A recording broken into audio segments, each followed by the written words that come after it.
Kami diingatkan kembali untuk datang dan sujud mengagungkan, menyembah Engkau. Terima kasih karena Tuhan hadir di sini dan bersama dengan kami.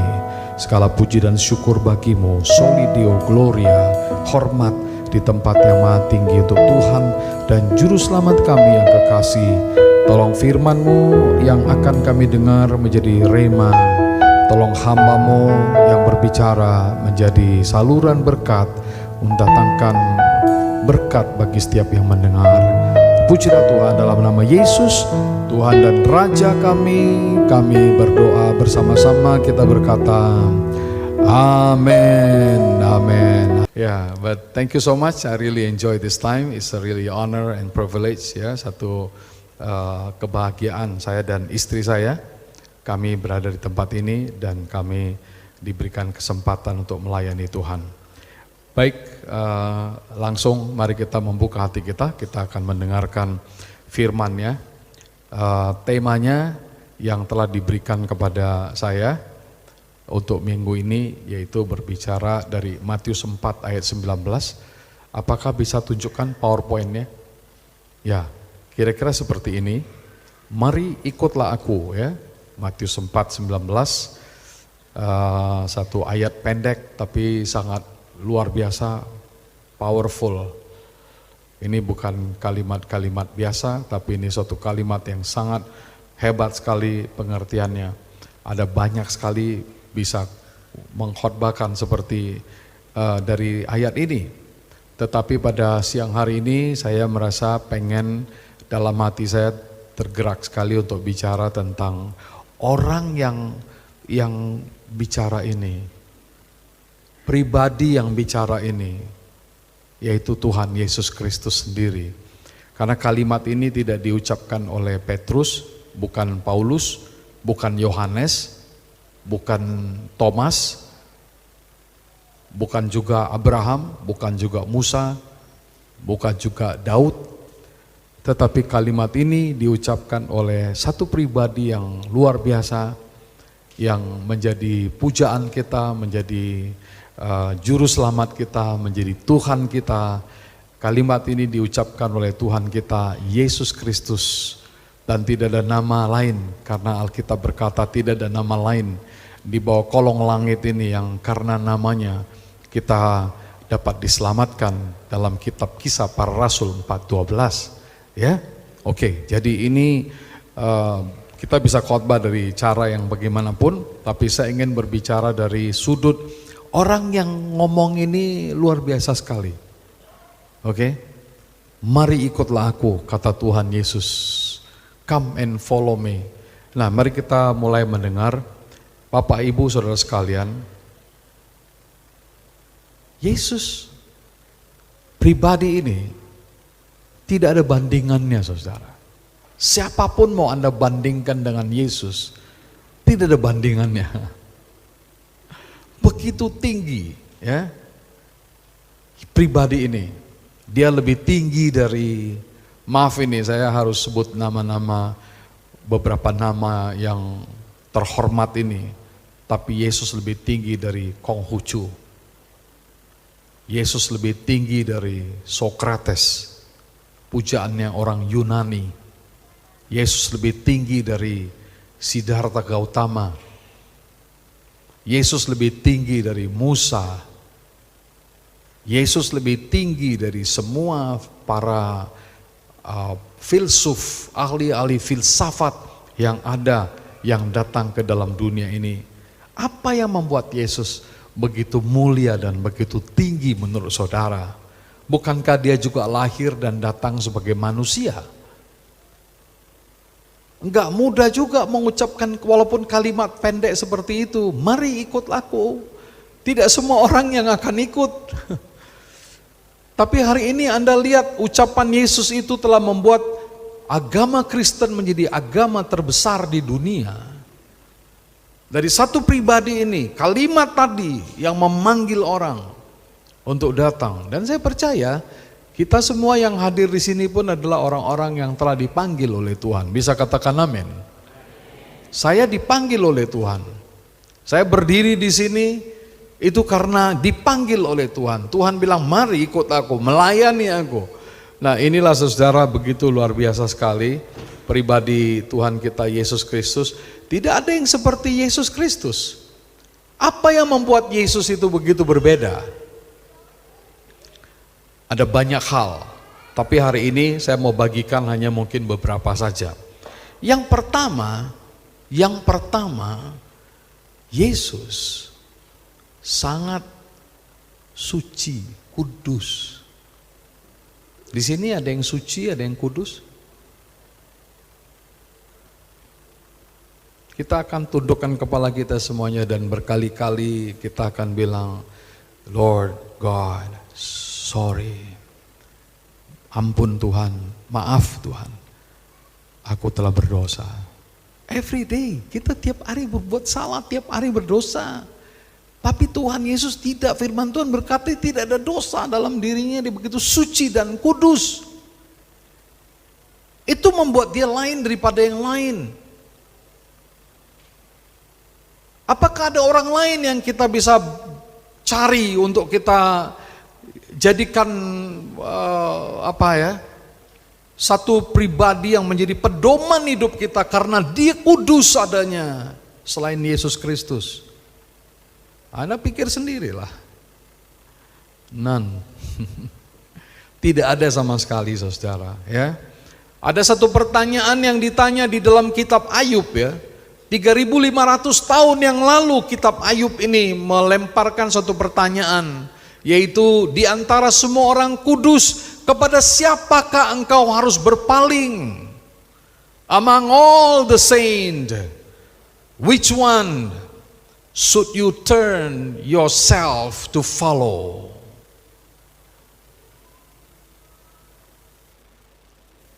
Kami dari latar belakang Hindu,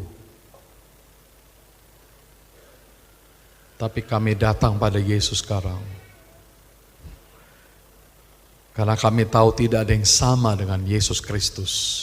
Jadi saya berdoa saudara, ini tema luar biasa, jangan kita sepelekan. Tema come and follow me. Kata me, Tuhan Yesus bilang follow, ikut aku ini. Itu punya wibawa yang hebat sekali saudara. Wibawa yang begitu dahsyat. Dari semua orang suci begitu banyak, semua orang agung, pendiri-pendiri agama, pendiri-pendiri aliran filsafat, pendiri-pendiri bapak-bapak kebudayaan. Begitu banyak manusia pintar, agung, punya daya pikir yang cerdas dan luar biasa. Pertanyaan saya, apakah mereka suci? Jawabnya tidak. Semua orang pasti berdosa. Karena Alkitab sudah berkata dalam kitab Roma pasal 3, semua manusia telah berdosa dan telah kehilangan apa? Kemuliaan Allah. Jadi tidak ada orang yang kudus. Saya tidak pernah baca di dalam Alkitab Yesus minta ampun dosanya, saudara. Dia berdoa berkali-kali, dia berdoa terus menerus, dia berdoa tiap saat, dia berdoa. Tiap saat dia minggir untuk berdoa, masuk ke dalam berdoa, pergi ke tempat sunyi berdoa, naik ke gunung berdoa, turun ke lembah berdoa. Seorang pendoa, begitu banyak doanya, tapi gak pernah saya baca Tuhan Yesus berdoa untuk ampunilah dosaku.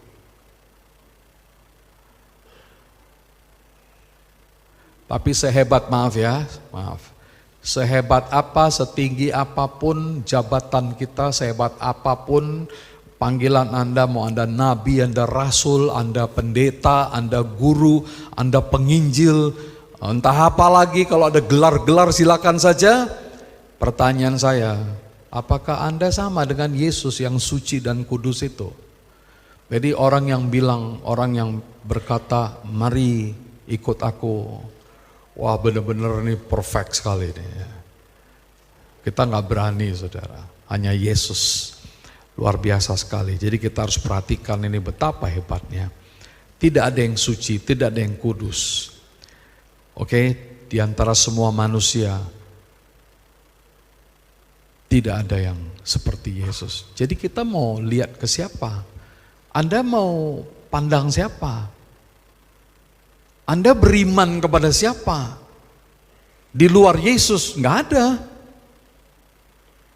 Kami menemukan Yesus sebagai Tuhan kami. Dan setelah itu kita merasa memang luar biasa setelah percaya Tuhan Yesus. Hidup ini ditransformasi dengan begitu dahsyat. Jadi pada hari ini renungkan ini baik-baik saudara. Saya baca di dalam Alkitab, di antara semua orang-orang agung yang mulia, yang kita bisa sebut namanya, semua minta ampun dosa saudara. Ayub, ya Ayub ya, Ayub 3.500 tahun yang lalu, Ayub ini, oke? Ayub yang begitu saleh, begitu suci hidupnya, dia sendiri berkata, begini, dengar apa yang dikatakan Ayub, dosaku lebih tinggi daripada kepalaku, kata Ayub. Dia ngerti dia juga punya dosa. Oke? Anda lihat lagi Daud. Daud yang begitu disebut berkenan kepada Tuhan.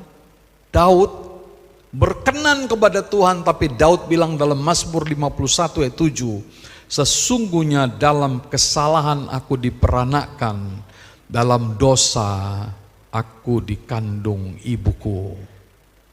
Daud.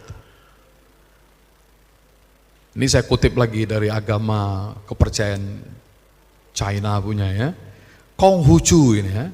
Konghucu berkata begini, jikalau umurku ditambah 5 tahun atau 10 tahun, sehingga aku lebih banyak mempelajari kitab I Ching, maka aku akan dihindarkan daripada perbuatan kesalahan-kesalahan yang besar. Artinya, Konghucu mengaku dia punya kesalahan-kesalahan. Jadi saudara, Bapak, Ibu, adik-adikku, renungkan ini baik-baik. Kita akan tutup tahun 2023 ini, mari kita make it right. Mari kita walk straight to the call of God, kepada panggilan Kristus. Saya kutip lagi Sokrates ini ya, seorang scholar Yunani ini. Sokrates dia mengetahui dirinya pun orang yang tidak sempurna. Dia mengetahui dirinya orang yang tidak sempurna, maka ia mengajar begini, dia bilang manusia harus menuntut, mengejar kebenaran dan kebajikan. Itu kata Sokrates. Jadi saudara, tidak ada yang seperti Yesus. Marilah kita ending tahun 2023 ini dengan memperbaiki hubungan kita dengan Tuhan Yesus Kristus. Dengan lebih cinta, lebih sayang, lebih mengasihi Tuhan kita Yesus Kristus. Boleh kita nyanyikan lagu tadi, saya minta chordnya lebih tinggi, satu chord di atasnya. Ayo sama-sama. Aku mengasihi Engkau Yesus dengan segenap hatiku. Aku mengasihi Engkau Yesus dengan segenap jiwaku. One more time, aku mengasihi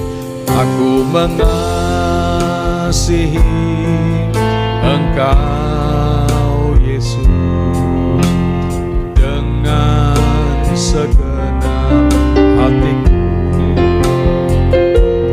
Aku mengasihi Engkau Yesus dengan segenap jiwaku. Renungkan firman-Mu siang dan malam, ku pegang perintah-Mu dan ku lakukan. Engkau tahu ya Tuhan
kemuliaan kepada Tuhan.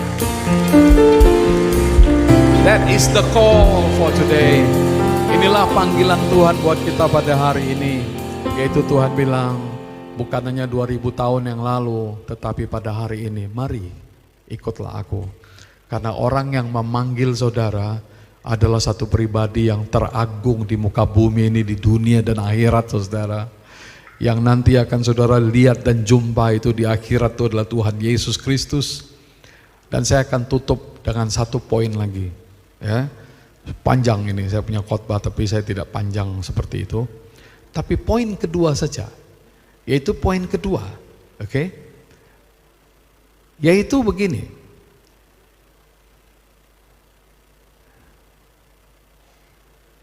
Orang yang panggil kita, pribadi yang berkata come and follow me, mari ikut aku, ini adalah orang yang sangat unik saudara-saudara. Sangat unik sekali.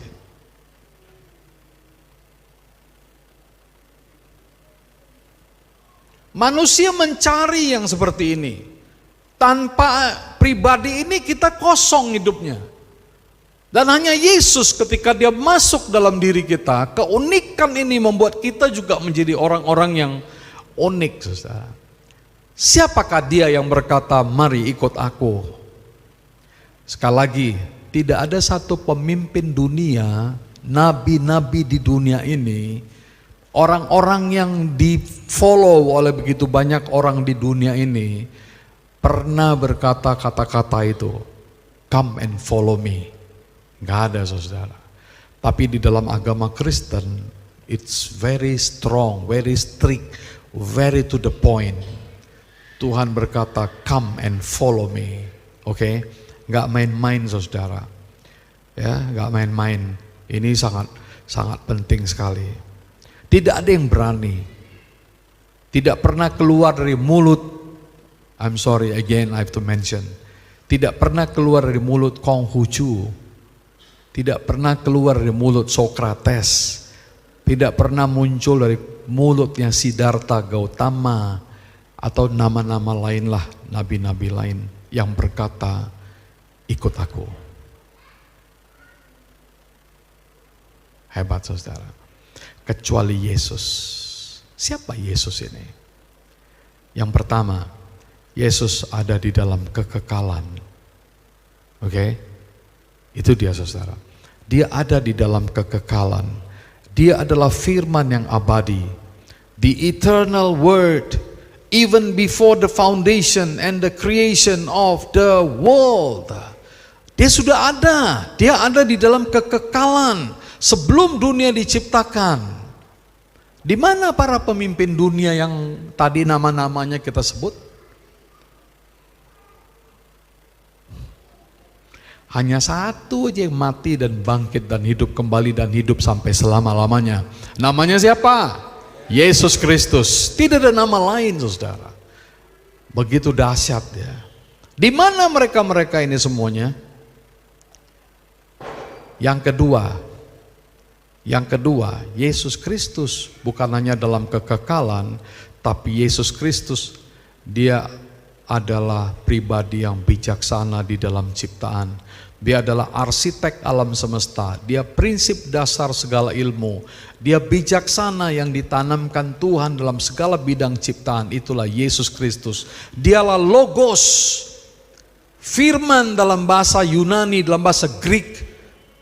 Dalam Injil Yohanes, dialah Logos. Dia ada di dalam kebijaksanaan itu. Bapak Ibu Saudara, yang ketiga tentang ini, poin kedua ini ya. Yang ketiga, dia adalah cahaya dalam sejarah. Semua cahaya lain udah hilang, udah redup, tapi Yesus Kristus bercahaya di dalam sejarah, Saudara. Mari kita lihat ya sedikit ya, saya close di sini ya. Tahun demi tahun kita melihat proses waktu berjalan. Ini sekarang 2023 ini sudah mau habis ini. 2024 segera masuk, 2023 akan kita bilang goodbye gitu. Enggak ada dari kita yang bisa menahan tahun 2023 sama dengan ini. Tahun 2022 yang pernah begitu akrab dalam hidup kita, mendampingi kita. Tetapi di manakah tahun 2022? Tahun 2022 sudah silam, sudah amblas. Anda tidak bisa lagi mencari tahun 2022 di dalam laci, di lemari. Engkau tidak bisa membuka safety box untuk menemukan tahun 2022. Karena itu adalah proses waktu yang telah lewat. Sekali lewat tidak akan pernah kembali lagi. Itu namanya wadah sejarah. Itu bukan sejarah. Tahun-tahun yang silam, waktu-waktu yang lewat, hanya container of history but not history. Hanya kontainer. And 2023 akan lewat juga. Dan tidak akan pernah bisa datang. Your today akan lewat juga. Jadi hari ini adalah hari yang sangat penting. Hari ini adalah hari yang sangat penting. Hari buat kita semua. Hari di mana Tuhan panggil kita. Tuhan bilang, datanglah, ikutlah aku. Ada di antara saudara yang tidak mau ikut Tuhan Yesus Kristus. Saya percaya semua ini orang-orang yang ikut Yesus, saya bersyukur dan bahagia. Tapi hari ini kita diingatkan, kita dikonfirm kembali. Tuhan memanggil kita, follow Him, ikuti Dia, setia dengan Dia. Dan mari kita terima Tuhan. Dan kita bereskan hubungan kita dengan Tuhan di akhir tahun ini. Mari kita berdoa.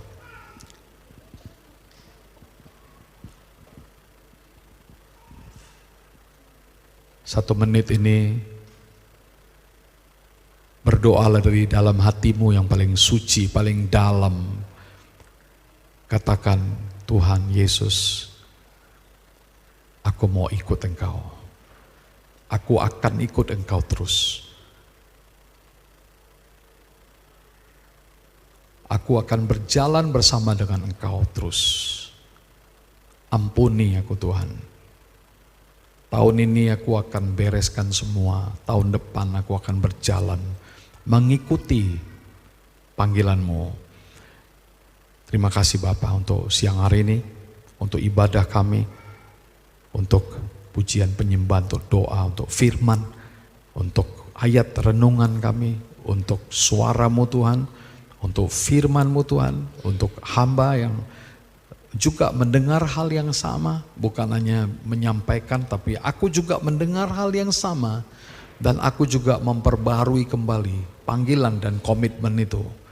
Kami akan berjalan mengikut Engkau, dan ikut Engkau, ikut ajaran-Mu, ikut firman-Mu, ikut gaya hidup-Mu.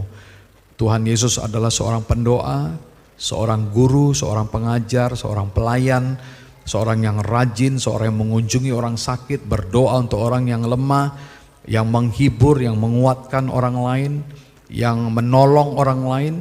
Saudara, kalau engkau ikut Dia, ikutilah semua gaya hidup Yesus. Dan inilah Tuhan, masih banyak hal, biarlah Tuhan yang sempurnakan di dalam hidup kami semua. Kami bersyukur, basuh kami dengan darah-Mu. Dalam nama Tuhan Yesus Kristus, Juru Selamat kami berdoa.